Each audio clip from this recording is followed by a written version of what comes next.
네, 여러분 반갑습니다. 예, 불편해서 꺼내는 거예요? 돈 드리려고 꺼내는 게 아니고.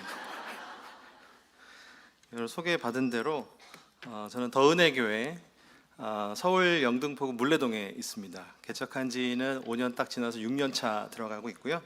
저희 교회에서는 개척이란 말을 쓰지 않습니다. 벤처교회라고, 이 험한 세상에 브릿지 온 더 트러블 워터가 되기 위해서 합니다. 여러분 이렇게 다시 한번 우리 믿는 사람들 안에서 만나게 된 게 너무 감사하고, 또 이렇게 귀한 자리 이렇게 하면서 하면 되게 좀 쑥스러운데 막 팍팍 와닿는 것 같습니다. 다시 한번 너무 감사하고, 또 말씀하셔서 그런데 참 사람 죄짓고 살면 안 돼요. 여기 교목 목사님하고는 군대 생활을 같이 했었고요. 그때 군대가 참 험한 데인데 거기서 같이 열심히 신우회를 섬겼는데 셋이 열심히 섬겼어요. 3명이 셋 다 목사가 돼 있어요 지금. 했고 그 다음에 우리 박은주 집사님이에요. 청년이에요. 아무튼 만나서 불쑥 찾아오고 막 오기 전부터 막 카톡 보내주고 목사님 온다고 얘기 들었는데 뭐 이게 실화냐 막 이래서 너무 반갑고, 우리 현이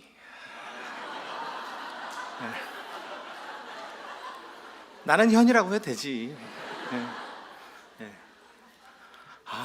저 새끼 교회 되게 안 나와요. 저는 하나님의 살아계심을 믿습니다. 여러분 어머니들 기도하면 저렇게 되는 거예요.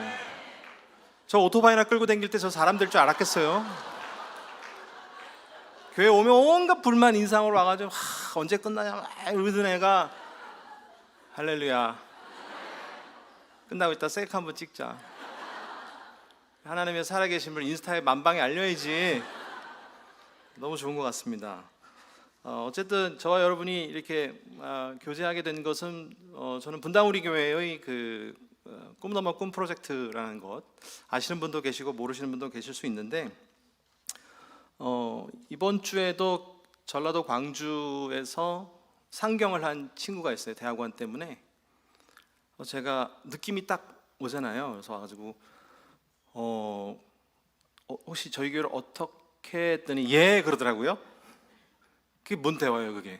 저희 교회를 어떻게 하더니 좀 기다렸더니 분당우리 교회 꿈 넘어 꿈 프로젝트 때문에 소개받아서 의심의 여지 없이 그냥 와서 등록했다고 얘기를 하더라고요.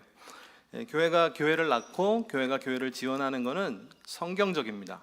개인 혼자의 고군분투하는 게 아니라 같이 물질로 기도로 교회가 교회를 낳을 수 있도록 하는 것은 좀 귀한 일이고, 이 시대에 하나님이 또 교회를 통해 역사하시는구나 라고 하는 것을 나타내 보여주는 아주 대표적인 신뢰라고 생각을 해요. 그래서 여러분들께서도 좀 지금 뭐 여러 가지 방법으로 또 교회를 섬기고 지원하는 데 동참하고 계시지만 실제적으로 그 도움을 받고 있는 교회들이 여럿 있다.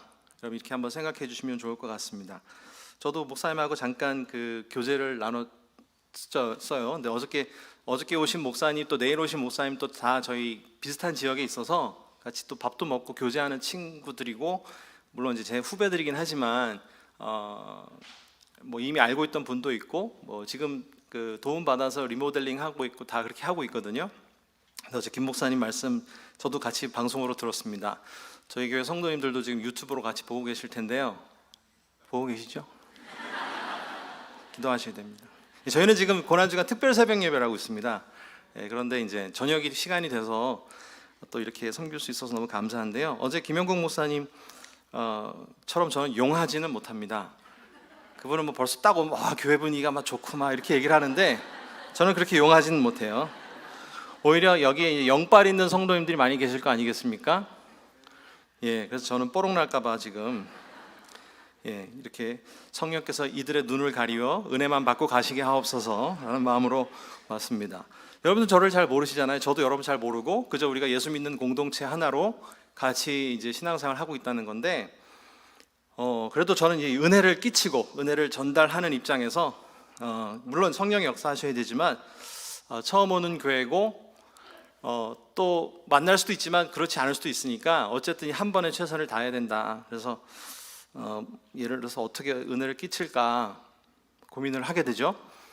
그래서 목소리를 조금 할렐루야 하면서 이렇게 예수께서 살아계신 이렇게 하거나 영혼이 잘 되고 범죄가 잘 되고 강건함의 축복이 이렇게 하면서 뭐 은혜를 받으실 수도 있는데 뭐 그런 기교에 쓰는 것이 아니라 역시 우리는 말씀 아니겠습니까? 예, 말씀을 통해서 우리 예수님이 직접 우리 가운데 주시는 말씀, 뭐 사도 바울도 있고 여러 선지자들의 이야기도 있지만 제 마음속에 하나님께서 묵상을 도전을 주셨던 것은 예수님이 하신 말씀을 좀 잘 묵상을 해보고 고난과 부활 사이에 있는 말씀을 좀 묵상을 해보면 충분히 우리 가운데 더 도전이 될 수 있겠다라는 생각이 들어서 오늘 본문 24장을 들고 나왔습니다.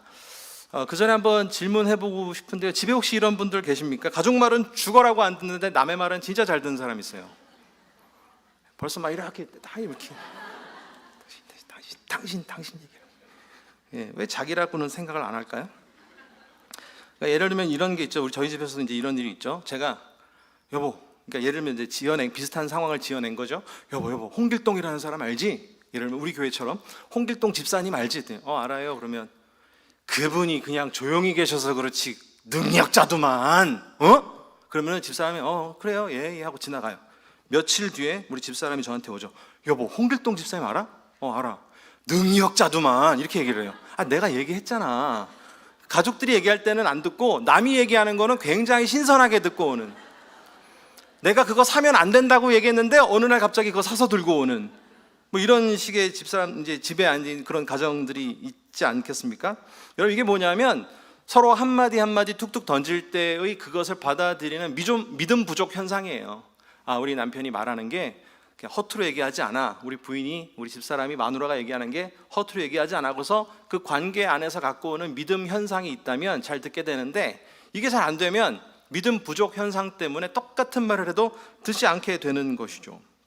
여러분, 이 시대를 살아갈 때 가장 믿는 자로서 또 신앙인으로서 혹은 제가 이제 목사로서 이 땅을 이렇게 잘 보면 이 시대에 나타나는 영적 현상이, 즉 이제 부정적인 거죠. 믿음 부족 현상이 아닐까라는 생각을 해요. 이 믿음 부족 현상은 사실은 예수님에 대한 정보 부족이 아니죠. 여러분, 성경을 얼마나 우리가 많이 보고 또 말씀을 얼마나 많이 듣습니까? 그리고 얼마나 많은 예배가 있고 얼마나 많은 제자 훈련들이 있습니까? 어떤 분들은 그런 얘기 하죠. 기도하는 훈련을 좀 받았으면 좋겠다. 제자 훈련을 통해 기도가 좀 더 우리 가운데 좀 도전이 됐으면 좋겠다. 물론 도전이 될 수 있는데 몰라서 기도 못하는 게 아니거든요. 그리고 기도에 대한 능력을 부인하진 않거든요. 그러나 아는 것에서만 끝나지 그걸 통해 믿음을 가지고 나가진 않기 때문에 믿음 부족 현상에서 오게 되는 거죠. 근데 이게 비교가 되는 게 뭐가 문제냐면 세상의 온갖 소리는 다 들어요. 모든 정보, 인터넷을 통해서 또 검색을 통해서 많은 정보들을 많이 갖고 있죠. 그래서 요즘 시어머니들은, 여기 시어머니들 계십니까? 시어머니들은 며느리들한테 잔소리하면 안 되는 게, 며느리들이 이미 인터넷에서 모든 걸 알기 때문에 자꾸 말하면 어머니 잔소리한다 이렇게 얘기를 할 수밖에 없는 거죠. 그러니까 뭐 씹던 거, 오징어 같은 거 씹던 거 입에 넣어주면 큰일 나는 겁니다. 이런 어머니 그러면 안 돼요. 해서 헬리콥터 얘기하고 이렇게 하기 시작을 하면 이게 이제 난리가 나는 거죠. 여러분, 우리가 신앙생활할 때 결국은 정보 부족이냐? 아니죠. 믿음 부족입니다.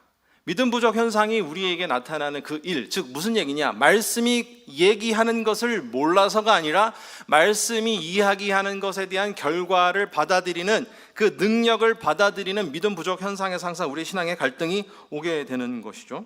그런데 오늘 본문의 의미가 참 우리에게 깊게 다가올 수밖에 없는 것은 이러한 것에 대해서 예수님께서 제자들에게 차곡차곡 아주 하나하나 설명해 주는 일이 나타나고 있습니다. 그러니까 예수님이 예수님에 대해서, 본인에 대해서 얘기하시는 직접적이고 유일한 구절이 아마 이게 아닐까라는 생각을 하는데요. 오늘 본문 말씀 보셨잖아요. 25절 보시면 이르시되 미련하고 선지자들이 말한 것을 마음에 더디 믿는 자들아 라고 말씀하십니다. 여기서 말하는 더디 믿는 자들아 라고 이야기하는 이 더디라고 하는 게, 오늘 말씀 제목이 이제 더딤과 뜨거움이라고 하는, 더딤에서 뜨거움으로 라고 하는 말씀인데, 이 더딤이라고 하는 자체가 믿는데 속도가 왜 그렇게 걸리느냐의 뜻도 있지만, 우리나라 안에서도 우리나라 성경이 번역이 잘 된 성경 중에 하나인데, 또 다른 여러 번역본을 보면 어떻게 되어 있냐면, 왜 이렇게 믿는데 속도가 더디냐, 아니면 이렇게 믿는 것이 왜 이렇게 힘드냐, 왜 이렇게 힘들게 믿냐, 더 나아가 왜 이렇게 안 믿냐, 이 얘기거든요. 그래서 너희가 왜 안 믿냐 하면서 무슨 말씀을 하시냐면 26절과 27절에 있는 것처럼 그리스도가 이런 고난을 받고 자기의 영광에 들어가야 될 것이 아니냐라고 말씀하시고 27절에 모세와 모든 성경의 선지자의 글로 시작하여 모든 성경에 쓴 바 자기에 관한 것을 자세히 설명하시니라 라고 말씀합니다. 여러분, 이게 예수님에 대해서 말씀을 통해 설명하신 거의 유일한 구절이라고 하셔도 됩니다. 그렇게 믿으셔도 됩니다. 자, 무슨 얘기입니까? 이게 모세와 모든 선지자의 글 시작하여, 즉 구약 성경이잖아요. 이때는 신약 시대니까 예수님 승천하시고 나서 한참 있다가 몇십 년 지나서 신약 성경이 나왔으니까 이때는 구약 성경을 말씀하는 거죠. 이 구약이 결국은 누구 얘기냐라고 하는 거예요. 구약이 누구를 지금 얘기하는 거냐? 모세가 누구 얘기를 하는 거냐? 선지자들이 무슨 얘기를 하는 거냐? 예수님 얘기하는 건데, 더 자세하게 들어가면 예수님이 이 땅에 오셔서 고난받고 부활하고 승천하는 이 모든 내용을 왜 너희는 못 믿느냐라고 이야기하고 있는 것이죠. 여러분, 말씀을 어떻게 보고 계십니까? 말씀을 보시면서 어떤 식으로 접근을 하십니까? 간혹 그런 경우가 있죠. 안 믿는 사람들에게 혹은 믿는 자들 중에도 잠언과 전도서에 대해서 이야기하면서 너무 이렇게 노골적으로 복음의 색깔이 나오지 않으니까 읽기 편하다, 이렇게 얘기하는 경우가 있죠. 여러분, 교회라고 하는 곳, 우리 조 목사님 여기 드림교회 섬기고 계시지만 이 모든 목회자에서 나오는 입과 이 모든 교회가 모여서 예배하는 유일한 이유는 예수 그리스도이거든요. 여기는 동호회가 아닙니다. 동호회가 아니에요. 가끔 그런 거 있지 않습니까? 여기 이게 참 공동체를 모르면 불편하기도 하지만 편하기도 합니다. 이 교회에서 무슨 일이 일어나는지 전 모르잖아요. 그거 좀 이상하다 싶으면 다음에 안 오면 되거든요. 근데 문제는 다음에 왔을 때인데, 아무튼 또 볼 수도 있겠지만 축구 같은 경우 예를 들면 축구 있어요? 공 차요? 공 안 차요? 예, 자유해졌습니다. 그 축구 선교회, 뭐 축구 동호회라고 교회에서 만드는데 안 믿는 자들이 같이 어울리고 교회에 들어올 수 있도록 해야 되는데, 이게 축구가 지나다 보면 어떻게 되냐면 공 못 차는 사람은 눈총을 줘요. 공 잘 차고 싶고 게임을 이기고 싶으면 조기축구회를 가면 되는데, 교회에서 공 차는 목적이 잘 차고 다른 교회랑 해서 이기려고 차는, 그러다 보니까 못 차는 사람들은 발 디딜 틈이 없는 것이죠. 여러분, 교회는 창세기에서부터 시작해서 말라기, 요한계시록에 이르기까지 예수 그리스도만을 목적하여 달리기를 하고 있는 게 말씀입니다. 굉장히 급해요. 여러분, 몇 천 년의 역사를 단 66권에 녹여 넣었다는 게 과연 걸어가는 속도겠습니까? 이거는 다름질하는 속도입니다. 그리고 굉장히 집중력 있게 거의 송곳으로 뚫으듯이 말씀하고 있는 것이 성경과 모든 글의 목적은 예수 그리스도에 대하여 설명하고 있는 것이죠. 그리고 그것을 목사님들이, 단의 선자들이 말씀을 풀어서 성령의 은혜를, 성령의 힘을, 도움을 얻어서 여러분에게, 우리 모든 성도들에게 그 말씀을 풀고 선포하는 것이죠. 말씀은 그래서 질문하지 않습니다. 그냥 한국 문화가 질문하는 문화가 아니고 그냥 예의 범절 갖추느라 질문하는 게 아니라 말씀은 이렇다라고 선포하는 것이기 때문에 선포는 받아야만 하는 거예요. 선포되었다라고 하는 건 그냥 받는 거예요. 이의가 있습니다. 아니, 제가 잘 모르게, 그게 아니라 그건 나중에 성경 공부 시간에 하시면 되는 것이고, 말씀을 주일날 하는 것은 선포하는 거예요. 하나님의 말씀을 있는 대로 던지는 겁니다. 말씀하고 있는 대로 크게 외쳐 가르쳐 주는 것입니다. 크게 외쳐 소개하는 것입니다. 그렇기 때문에 질문하지 않고 그 말씀을 그대로 받는 것이죠. 무엇을요? 누구를요? 예수 그리스도의 복음을 선포하고 말하고 있는 것이죠. 여러분, 그 중에 가장 큰 맥락을 이루고 있는 게 지금 고난주간이지 않습니까? 큰 맥락을 이루고 있는 게 그리스도가 이 땅에 오심, 이 초림이라 그러죠. 이 땅에 오심, 그리고 사역을 하시고 고난받으시고 십자가에 못 박혀 죽으시고 그리고 부활하시는 것, 그리고 승천하신 것, 그리고 이 모든 것은 다 이루어졌고 이제 남은 사건 하나는 재림하시는 것이죠. 그러니까 초림부터 고난받고 부활하고 승천하는 것을 믿지 않으니까 당연히 재림하는 것도 믿을 수가 없겠죠. 오늘 예수님께서는 제자들을 길에 가던, 사실 여기 이제 엠마오라고 하는 곳으로 가는 글로바라고 하는 사람과 또 다른 사람이 둘 갈 때 예수님이 쓱 나타나셔가지고 질문하는 거거든요. 어찌 된 겁니까? 당신들 왜 그렇게 슬픕니까? 얼굴이 왜 그래요? 라고 얘기했더니, 당신 요즘 뉴스도 안 봅니까? 당신 요즘 뭐 인스타도 안 합니까? 당신 페북도 안 하는 모양이죠. 온통 나라가 지금 그 얘기인데 몰라요? 라고 얘기하니까 어디 드러나 봅시다. 쭉 얘기를 하는 거예요. 너무 답답해. 예수님이 바로 앞에 있거든요. 근데 이게 우발적인 사건도 아니고 아무도 기대 안 했다가 예수님이 서프라이즈 하는 것도 아니라 말씀이 그렇게 된다고 계속 얘기한 건데 그게 지금 이루어졌으니 얼마나 이게 놀라운 일이고 이게 얼마나 대단한 일이겠어요. 그런데 말씀을 믿지 않고 정보로만 들었던 것이죠. 그러다 보니까 실제로 나타나니까 그걸 받아들일 수 있는 믿음의 분량도 없었고 믿음 부족 현상 때문에 제대로 바라보지 못했던 것이죠. 그러니까 예수님이 왜 그렇게 지금까지 더디 믿었고 왜 이렇게 믿는 것에 인색하고 왜 믿음이 그거밖에 안 되느냐, 말씀이 있는 그대로 지금 이루어진 것 아니냐라고 지금 말씀하고 계시는 것이죠. 그러면서 오늘 본 말씀 사실 한 장만 넘기시면 44절이 있거든요. 오늘 본문 말씀의 44절서부터 좀 보시면 44절과 45절 두 말씀만 보시면 이런 말씀이 있습니다. 또 이르시되 내가 너희와 함께 있을 때에 너희에게 말한 바 곧 모세 율법과 선지자의 글과 시편의 날을 가리켜 기록된 모든 것이 이루어져야 하리라 한 말이 이것이라 하시고 이에 그들의 마음을 열어 성경을 깨닫게 하시고 라고 말씀합니다. 그리고 48절 마지막에 보면 46절 7절 지나서 48절을 보면 이 모든 일에 너희가 증인이다 라고 얘기하는 겁니다. 증인이다. 예수님이 말씀 그대로 이루시고 또 그대로 부활하신 것을 너희가 증거해야 된다라고 하는 것을 지금 말씀하고 있는 것이죠. 여러분 오늘 고난주간에 또 화요일이기 때문에 사실은 고난스럽게 이제 저희가 고난을 이제 이야기하고 해야 되는데 이 고난주간 자체가 목적은 아니잖아요.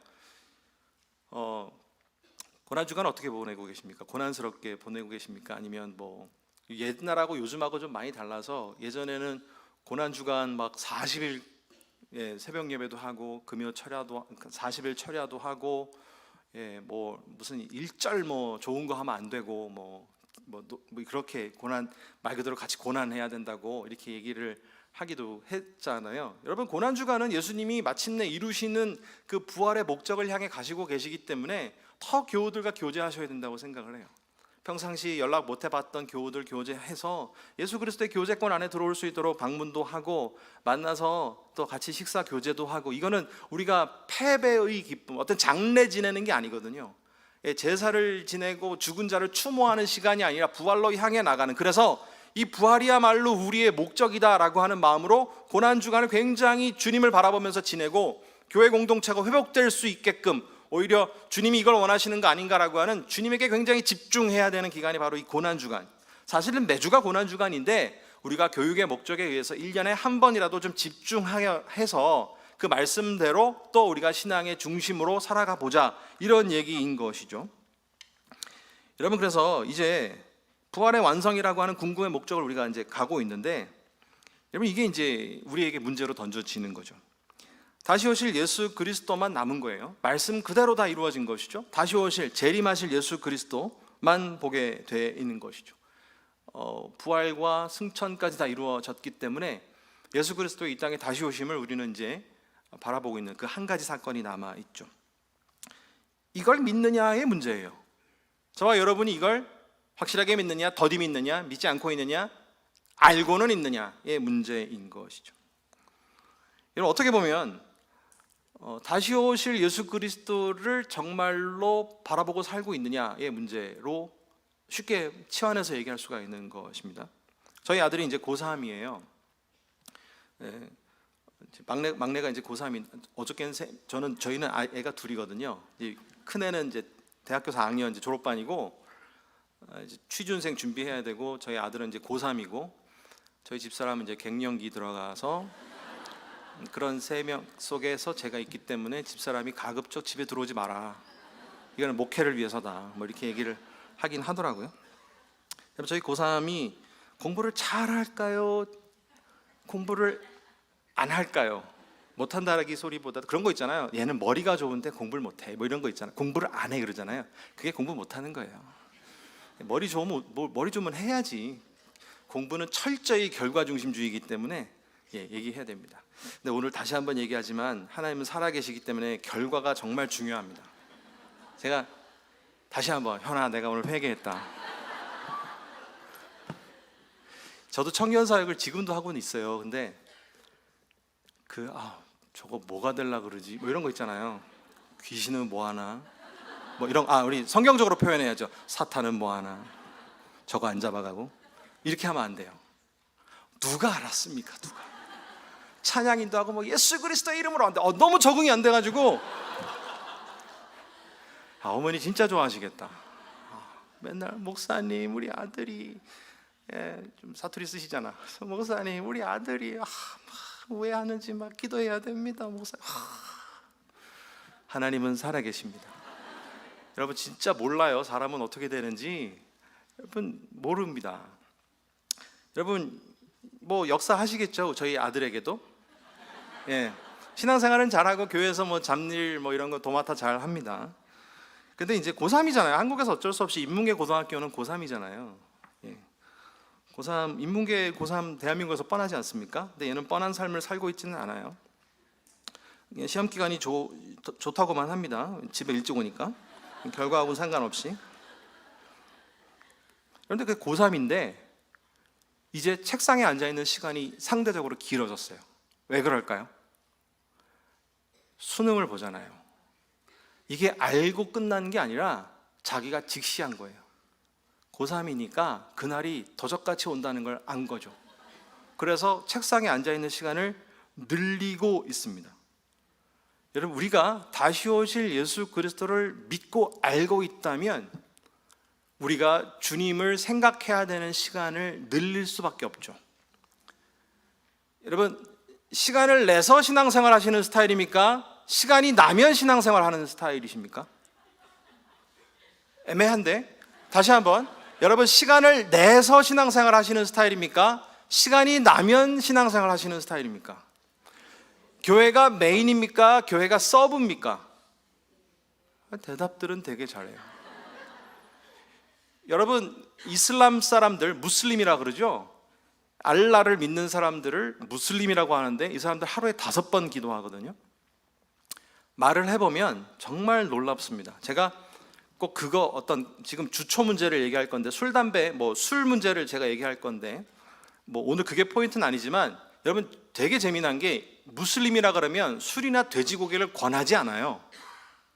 일반적인 상식이 있으면 크리스천들한테는 권해요. 이걸 누가 만들어 간 거겠습니까? 그 사람들이 계몽운동하고 개혁운동 해가지고 크리스찬들에게 한 잔이라도 먹이자가 어디서부터 발생이 돼가지고 그렇게 시작이 된 겁니까? 아니에요. 이슬람 사람들은 자신들의 모습을 통해서 무슬림들은 그런 모습을 통해서 이미 우리가 알고 있는 게 있기 때문에 이건 신뢰되는 거지 하고서 권하질 않아요. 근데 크리스찬들은 그렇지 않습니다. 나도 교회 다니는데 이런 식으로 해서 다 뭉개버리고 있는 상황. 여러분 이건 우리가 만들어간 거예요.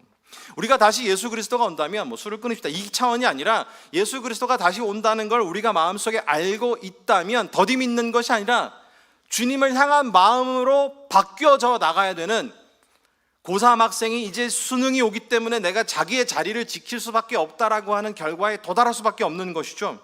오늘 다시 본문을 보시면 어떤 말씀, 제가 말씀을 좀 중간에 한번 끊었는데요. 24장에서 보시면 우리 25, 6, 7절을 보셨잖아요.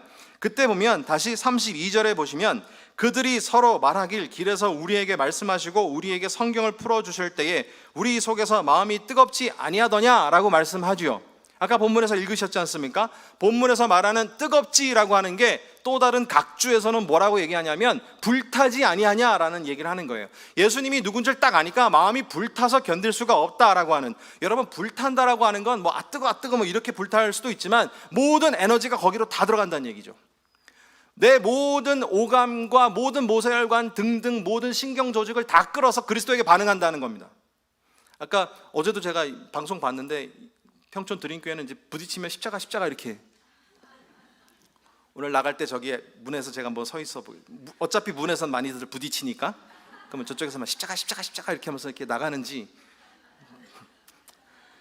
여러분 우리에게 있어서 이 뜨거움이라고 하는 것은 나의 모든 삶의 중심이 누구에게로 향하느냐가 그 뜨거움인 거예요.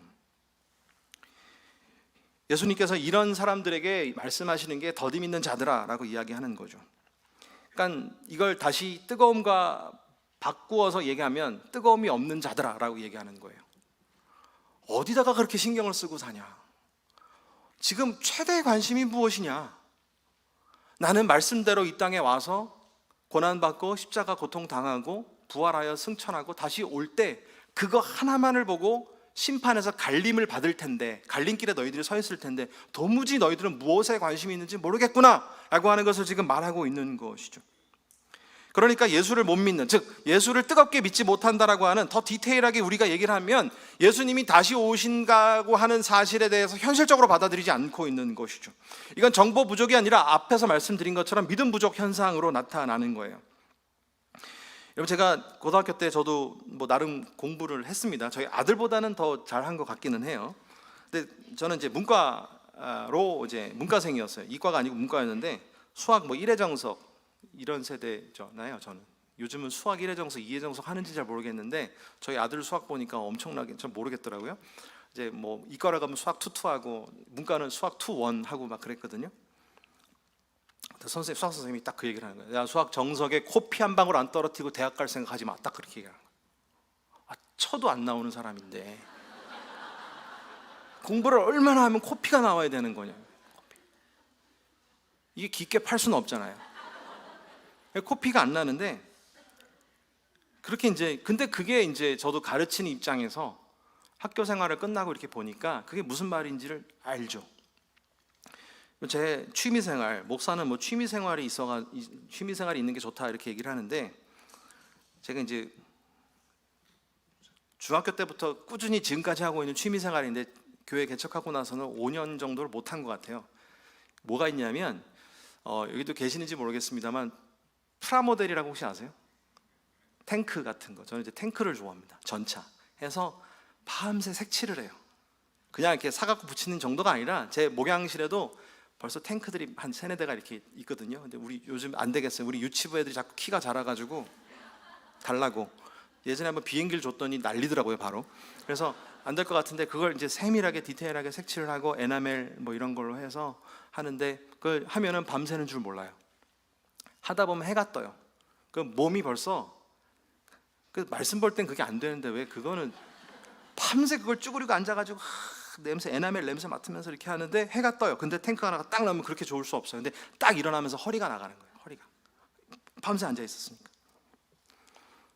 여러분, 이게 뜨거움이에요. 여러분, 예수에게 정신을 팔려본 적이 있나요? 기도하다가 해가 떠본 적이 있나요? 찬송으로 목이 메어 본 적이 있나요?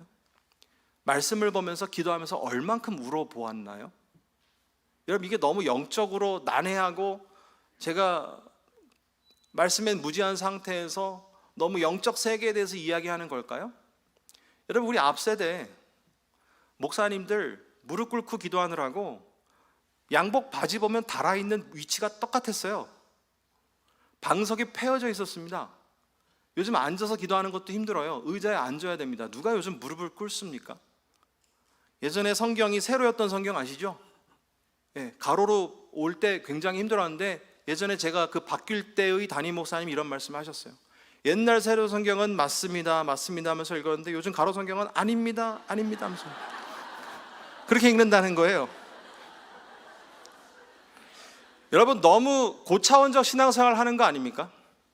단순 무식하게 재래 스타일로 신앙생활을 해야 그것이 우리로 하여금 더 쳐서 복종케 하는 자세로 낮추어가는, 너무 고차원적으로 너무 세련되게 신앙생활을 하려다 보니까 그 세련 속에서 그리스도가 빠져나가고 있는 거죠. 내 중심, 멋스럽게 예배해야 되고 멋스럽게 신앙생활을 해야 되고 내 스타일대로 신앙생활을 해야 된다는 것 때문에 이제는 뜨거움이 빠져나가고 더디 믿게 되고 오히려 차가움만 남은 것 아닌가? 이번 예전에 골프에 빠진 사람, 저는 골프를 뭐 쳐본 적도 없고 골프를 잘 모릅니다만 뭐 방송이나 목회를 하다 보면 잡학다식해야 되니까 골프에 대해서 경기는 볼 줄 알아요. 그리고 뭐 골프가 어떻게 진행되는 줄도 압니다. 골프에 빠진 사람이 은혜 받은 구절이 있어갖고 저에게 얘기를 하더군요. 뭐 농담으로 얘기한 건지 어디서 주워 듣고 한 얘기인지 잘 모르겠습니다만 오늘 누가복음 24장 보셨잖아요. 누가복음 18장을 보시면 예수님이 여리고로 이렇게 지나가실 때 두 맹인이, 그 중에 한 명이 다윗의 자손이여 우리를 구원하여 주소서 막 그러니까 예수님이 다가가서 말씀합니다. 그 사람이 나를 불쌍히 여겨서 나를 구원해 주소서 하니까 예수님이 그 맹인 한 명에게 얘기를 하죠. 내가 너에게 무엇 해주길 원하느냐 그랬더니 그 맹인 하는 말이 보기를 원하나이다 라고 얘기를 했어요.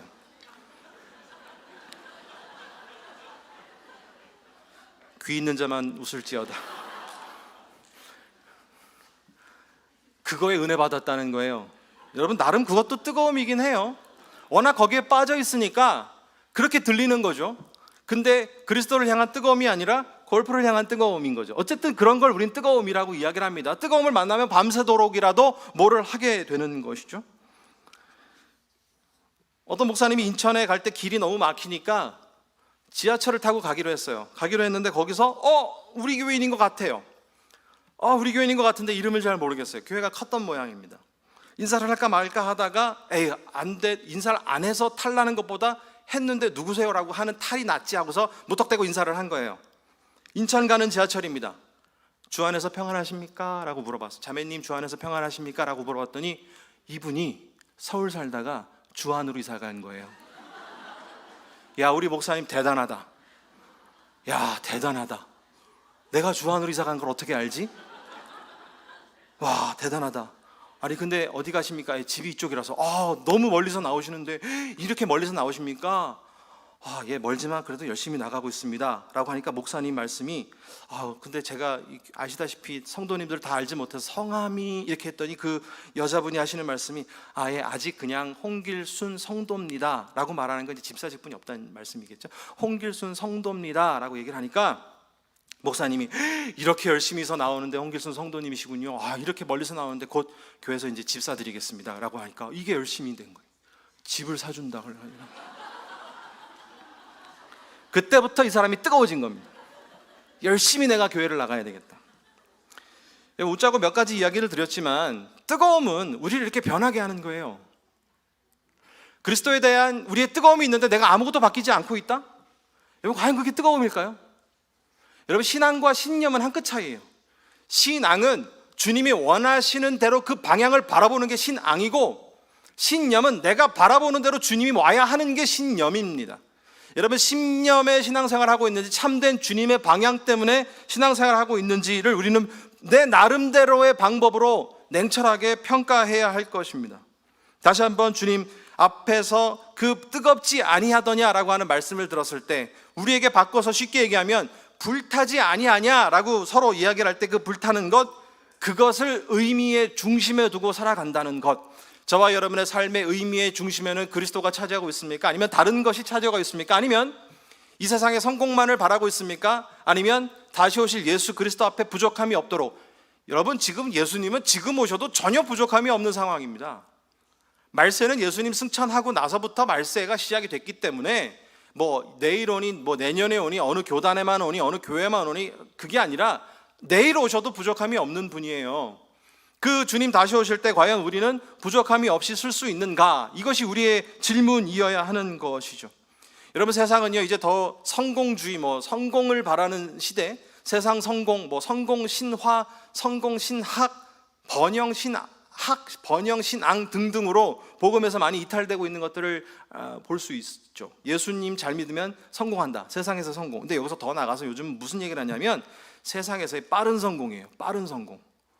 꾸준히 인생의 단계를 밟아 살아가는 게 아니라 그냥 빠른 성공이에요. 빨리 하고 나머지 시간을 주님께 드리겠다는 게 아니라 빨리 성공해서 나머지를 그냥 편하게, 나의 편함이 주님과는 전혀 상관이 없는 나만의 편함을 위해서 살아가는 것. 여러분, 그건 자기 자신에 대한 뜨거움 아니겠습니까? 짧디 짧은 내 인생에 대해서 나는 이렇게 보내리라 라고 하는 나에 대한 계획은 철저하게 다 세워져 있는데 주님에 대해서 내 신앙을 어떻게 키워갈지에 대한 계획은 없다는 것이죠. 여러분, 이것이 바로 우리가 신앙생활 할 때에 뜨거움을 잃은 더딤의 신앙인 것이죠. 그렇기 때문에 오늘 이 본문 말씀을 통해 저와 여러분 분명히 도전받기를 축원하는 것은 더딤에서 불탐으로, 더딤에서 뜨거움으로 바뀌어질 수 있기를 축원합니다. 여러분, 이건 우리의 분명한 목적이어야 합니다. 우리 신앙의 선배들, 선조들, 여러분 신학 학위로 이 땅을 부흥시켰나요? 여러분, 많이 배워서 좋은 건물 때문에 뜨거움이 지금 이 자리를 만들어낸 겁니다.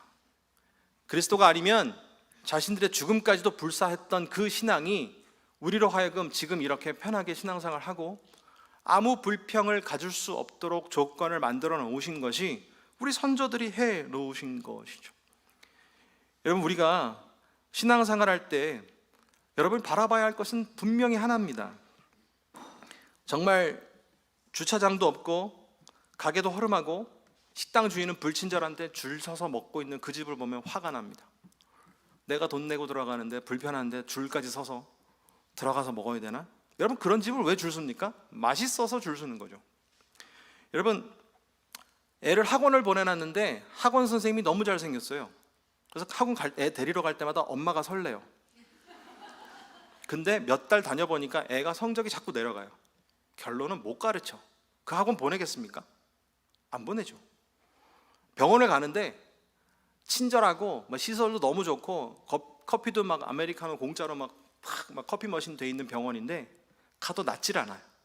근데 옆에 병원 딱 가니까 불친절하고 이건 뭐 야전병원 같고 할아버지 의사 선생님이 저거 제대로 못 보신데 치료나 하시겠나 했는데 몇 번 딱 가니까 병이 나요. 비염이 나요. 알레르기가 났습니다. 그럼 그다음부터 그 병원 가는 거 아니겠습니까? 여러분, 식당은 맛있어야 가는 것이고 학원은 잘 가르쳐야 보낼 맛이 나는 거고 병원은 잘 고쳐야 가는 거죠. 근데 교회는 복음하고 상관없이 다닙니까? 여러분, 주차장이 좋아가지고 오늘 보니까 120대가 부족하다는 얘기잖아요 지금. 저희 파킹랏을 좀 떼주시면 좋겠는데. 주차장이 넓으면 그 교회 가실 겁니까? 교회를 선택하는 방법과 수단은 어떤 거로 교회를 선택하셨습니까? 물론 드림교회라고 하는, 평촌 드림교회라고 하는 이 교회가 가지고 있는 복음의 메시지의 능력과 에너지 때문에 당연히 여기를 선택하셨겠지만 수많은 이 땅의 그리스도인들이 그것만으로 교회를 선택하지 않는다는 거예요. 교회는 복음이 없으면 교회가 아니죠. 여러분, 매주 오셔서 은혜를 확인하셔야 하는 거예요. 여러분, 말씀 듣고 은혜 많이 받았습니다라고 하는 말, 무엇 때문인가요? 제가 막 간증을 하고 살면서 너무 힘든 얘기들을 막 하고 그랬는데 주님이 날 도와주셔서 제가 이렇게까지 됐습니다라고 이야기하는 이런 간증, 정현 목사님에게는 어울리겠네요. 제가 이런 간증을 막 했어요. 그리고 하나님이 살아계심을 나타내 보였는데 저에게 오셔서 목사님은 되게 곱게 자란 줄 알았는데 그렇게 고통의 시간이 있었고 힘드셨네요. 은혜 많이 받았습니다라고 표현하는데 물론 감사하죠. 그런데 정확히 말하면 그건 감동을 받은 거죠. 은혜는 말 그대로 선물입니다. 원뜻이 선물이에요. 말씀을 들으면 들을수록 나 같은 죄인이 이런 선물을 받을 자격이 없는데 그런 분이 나를 위해 죽으시고 나를 또 구원해 주기 위해서 다시 오신다는 얘기잖아요. 심판의 그날에 내가 부끄러움 없이 쓸 수 있도록 주님이 나를 인치시겠다는 거잖아요. 그게 말씀 속에 증거로 받아졌을 때 그게 선물로 받아졌기 때문에 오늘도 은혜 받고 갑니다입니다. 여러분, 그것이 은혜이어야 하는 것입니다. 그렇지 않고서 우리는 감동과 은혜를 착각하는 경우들이 있어요. 그냥 나만 힘들 줄 알았는데 다 힘들어. 근데 심지어 목사님도 힘들대요. 그러니까 나만 이렇게 외톨이가 아니었구나, 나만 혼자서 인생에 따라진 줄 알았는데 그게 아니었구나 하면서 목사님 은혜 받았습니다 그렇게 표현할 수도 있죠. 그렇다고 해서 오늘 제가 나갈 때 굳이 그걸 구분지어 가지고 목사님 오늘 감동 많이 받았습니다 이렇게 말하면 제가 곤란해집니다. 다시 사랑하는 성도 여러분, 여러분은 더딘 중에 있습니까? 뜨거움 중에 있습니까? 더딤으로 가고 있습니까? 뜨거움으로 가고 있습니까? 여러분은 지금, 저와 여러분은 지금 나를 살아가게 하는 에너지가 무엇 때문입니까? 예전에 너무 고리장 얘기하고 또 라떼 얘기하는 것 같긴 한데 제가 청년부를 처음 가르칠 때가 90년대 후반이었거든요.